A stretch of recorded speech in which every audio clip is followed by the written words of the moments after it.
child, but the cage was too small.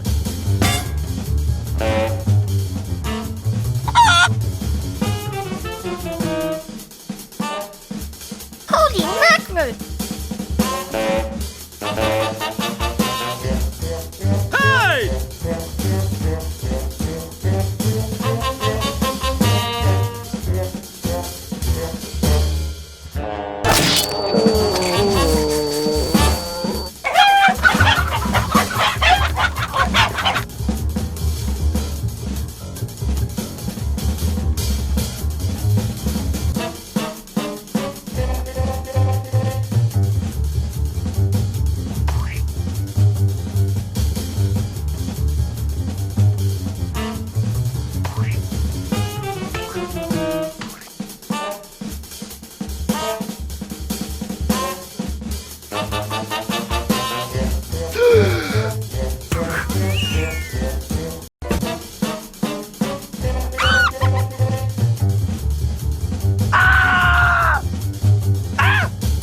Hello, Ed boys.